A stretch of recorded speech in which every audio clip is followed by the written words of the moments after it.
Hey, how you doing today? I am Taquila Coleman. In today's video, we're going to talk about spiritual maturity. Will you help your prodigal with their vision? So the Lord dropped this in my spirit last night, and I want to share this with you. So we already know the story of Joseph in the Bible. It started out in the book of Genesis, but Joseph, he had a dream. And he shared his dream with his brothers, only for his brothers to get jealous of his dream. They were so jealous to the point they betrayed Joseph and they sold him over into Egypt, right? And so that didn't stop Joseph, right? Because even after the betrayal, the rejection, the abandonment, just being sold, right? That didn't stop Joseph from moving forward by faith, right? Um, but Joseph, like how I said, God gave Joseph his this dream of his destiny, and so Joseph had the key, right? Joseph had the key, the gift of dream interpretation. That was one of his keys, right?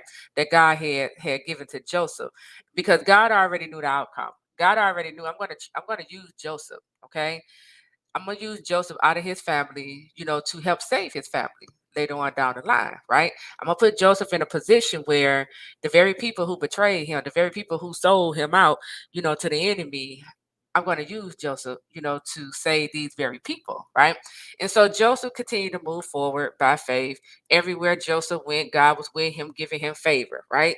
And so there was a point when Joseph found himself in prison because he was lied on, right? He was thrown in prison, but that still didn't stop Joseph. He still was in prison interpreting dreams, working his gift, okay? And in Genesis chapter 41, it talks about Pharaoh's dream. So God gave Pharaoh a dream and he needed someone to interpret that dream. So um, as Pharaoh began to, be in search of someone to interpret his dream, his chief cupbearer, remember that when he was in prison, Joseph interpreted his dream and everything Joseph said came true. But he also remembered he forgot about Joseph. Okay. So his chief cupbearer, he began to tell Pharaoh about Joseph. And so Pharaoh sent for Joseph, right? Now I need you to listen to me here, okay? Because you, the God ordained believing spouse, you represent Joseph, okay? You represent Joseph. So Pharaoh sent for Joseph, got Joseph brought from out of that prison. And Pharaoh began to tell Joseph his dream. Now, Joseph was the only one who could interpret Pharaoh's dream because he had the key. He had the key. And it was in him interpreting Pharaoh's dream that was able to get Joseph to be placed in charge over Egypt. Okay. Now, you have the key. You have the key. And you've been betrayed in the past. You were rejected, okay, by your spouse in the past, right? All of these things, were happening to you. All these negative things were happening to you. You were lied on, talked about, thrown in prison, okay? Enemy came for your life, your spouse treated you like the enemy, right? But there's going to come a point in time in this God ordained love story where the tables will turn. The tables will turn. And the very people that try to take your life is going to need you to save theirs. The very people who doubted you, when the tables turn, they will begin to believe in you. And so there's going to come a point when God is going to reveal his vision to your prodigal spouse. And once your prodigal spouse get the revelation of this vision that God is downloading in their spirit, that God has opened up their eyes to, when they begin to see this vision, the plan that God has for their life, what they also is going to see is they need their key to help them birth the vision. The key is you. You have the key, God ordained believing spouse. You have the key. Okay? As long as you stay in alignment with God, you have the key. Okay? And it will be up to you. Okay? Now this is where the spiritual maturity comes in at.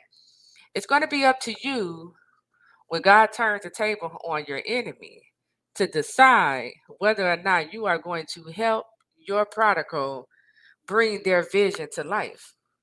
Because God is going to put you in a position where your prodigal, they're going to need you. They can't go through that purpose door without their key. They can't. So you have to be mindful when this time comes, and you got to ask yourself, okay, and make sure you're doing the work. How will I respond when I'm in this situation? Will I help the very one who doubted me? Will I help the one who betrayed me? Will I help the ones who turned their back on me when I needed them the most? Are you going to operate in spiritual maturity? Spiritual maturity, it comes about when you have healed from the hurt and pain. Spiritual maturity comes about when you understand manipulations comes from the enemy, and you also understand how the enemy manipulated your spouse.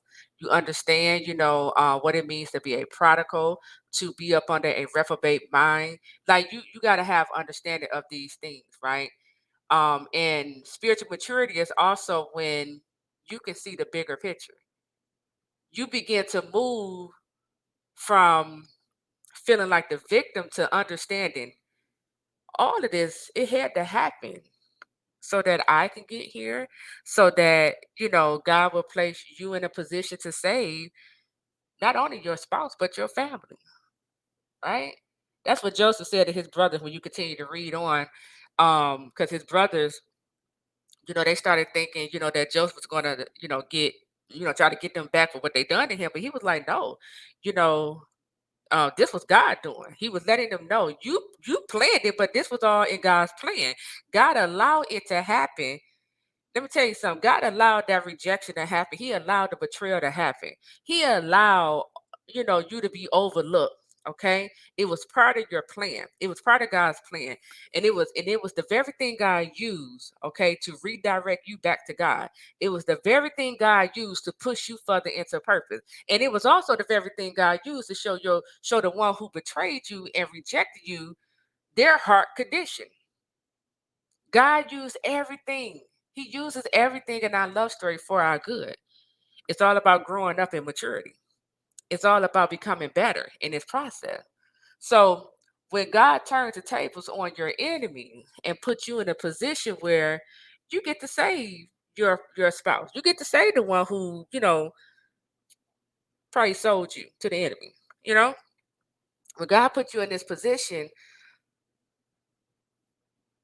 and he reveals to you that you have the key, you are the key. Are you gonna help your prodigal birth their vision? Are you gonna help them bring this vision to life, or are you going to respond the way how your prodigal responded to you in the past? This is why we do the work during divine separation. This is why we take time to forgive our spouse. This is why we ask God in fasting and prayer to purify my heart, to give me a new heart, to create in me a clean heart, renew a right spirit within me. This is why. Because the tables will turn. Your spouse's eyes will open. They coming back. Your prodigal is coming back. Whether you believe it or not, but they coming back. How will you respond when they come back? Will you be bitter or will you be better? So I'm bringing it to your attention so that you know exactly how to prepare for the return of your spouse. Okay? God is looking for his children to mature spiritually. Okay? The tables are turning on your enemies. The first shall be last, and the last shall be first. God is calling you to the front. It's time for you to take your seat. But I need you to understand that your anointing, your talent, it will take you to the top, but character is what's going to keep you there. God is going to be looking at how you respond to your prodigal when he released them back to you. Make sure you don't disappoint God. Okay? So with that, I am Taquila Coleman. I'll talk to you real soon. Take care.